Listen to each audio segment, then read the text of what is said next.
Hello everyone, नवरात्रे की बहुत बहुत शुभकामनाएं। दोस्तों, नवरात्रे पे माता के 9 रूपों की पूजा की जाती है। 9 कलर पहने जाते हैं।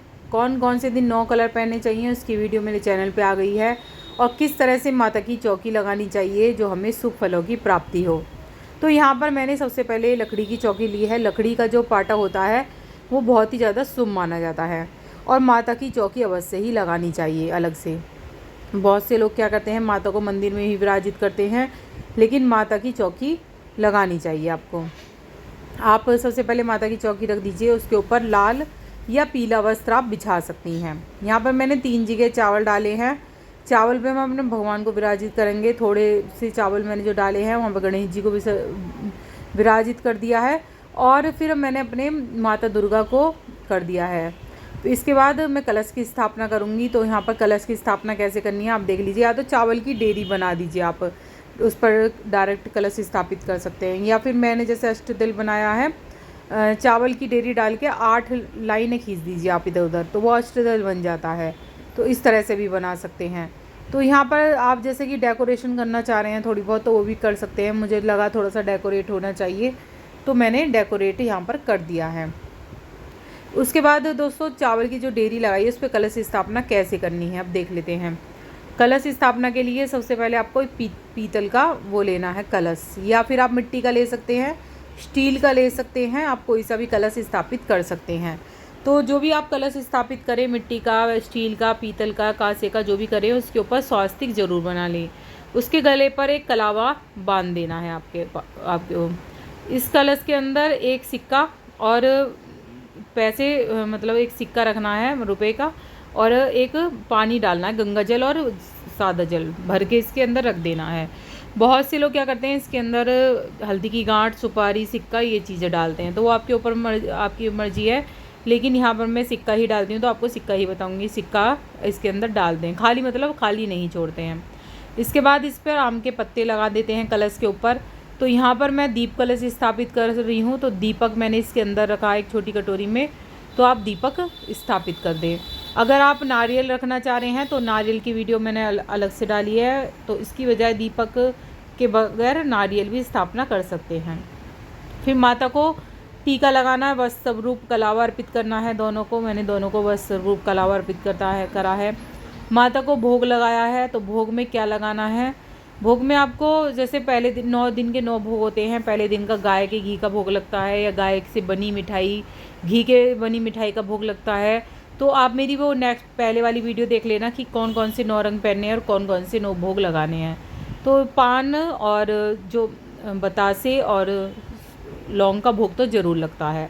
तो इस तरह से आपको भोग लगाना है। नवरात्रे में 9 मतलब जौ बोने का विशेष महत्व होता है। तो जौ किस तरह से भिगोने हैं उसकी सुन लीजिए आप।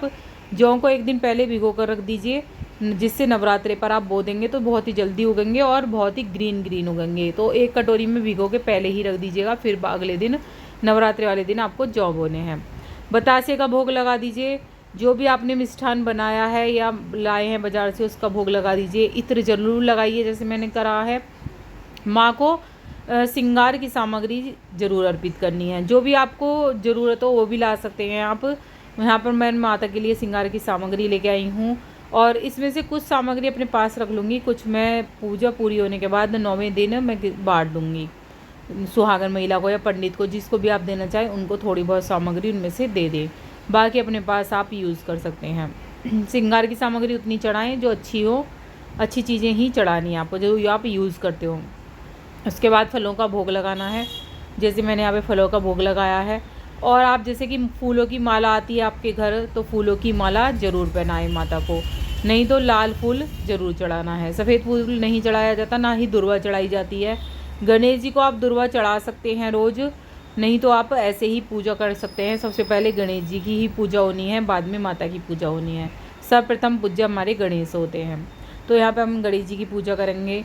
जो नवरात्रों के जो जौ बोए हैं उसमें थोड़ा थोड़ा हम गंगा जल भी डालते रहेंगे। अब यहाँ पर हमें रोज़ की पूजा कैसे करनी है, तो रोज़ की पूजा में आपको इस तरह से कपूर लेना है। कपूर एक कड़छी लेनी है, कड़छी को सिलगा लीजिए आप, गैस पर सिलगा लीजिए, उसे आप किसी भी हवन कुंड में रख दीजिए। उसके बाद उसके अंदर आपको कपूर रखनी है जिससे कि वो प्रज्वलित हो जाए और हम माता को भोग लगा पाएँ। लौंग का भोग ज़रूर लगाया जाता है, लौंग और बतासे का ही भोग लगाना है आपको। थोड़ी सी सामग्री भी डाल सकते हैं मंत्रोच्चारण करते हुए। जैसे मैंने वीडियो में बताया है, माता के 9 रूप, 9 रंग, 9 मंत्र भी बताए हैं मैंने, उसी हिसाब से हर मंत्र, हर दिन का हर मंत्र है, उसके मंत्र से आपको माता को भोग अर्पित करना है। तो वो वाला मंत्र बोलते हुए आपको भोग अर्पित करना है। फिर यहाँ से मैंने कपूर डाल दिया है और 2 लौंग के जोड़े डाले हैं। घर के हिसाब से जितने सदस्य हों उतने लौंग के जोड़े डालने चाहिए, तो जोड़े से ही लगाया जाता है। और लौंग में फूल ज़रूर होना चाहिए, इतना ध्यान रखिएगा। फूल का जोड़ा जो है चढ़ाया जाता है। अब जो ये फूल का जोड़ा उछट के आ जाता है कभी कभी, तो प्रसाद स्वरूप आपको ग्रहण कर लेना चाहिए, उसको फेंकना नहीं चाहिए। कहते हैं बहुत अच्छा माना जाता है कि जब उछट के लौंग आ जाती है तो उसको आप खा सकते हैं। उससे क्या होता है कि अंदर की जो आपकी परेशानियां होती हैं वो सारी सही हो जाती हैं। बहुत कभी कभी रेयर होता है कि लौंग का उछटा हुआ जोड़ा हमारे पास आ जाए या बाहर की तरफ उछट के गिर जाए। तो आप अगर हो तो ज़रूर करिएगा ये उपाय। और जो भी नारियल आपने रखा है, कलश की स्थापना जो करी है, उसका भी आपको एक ध्यान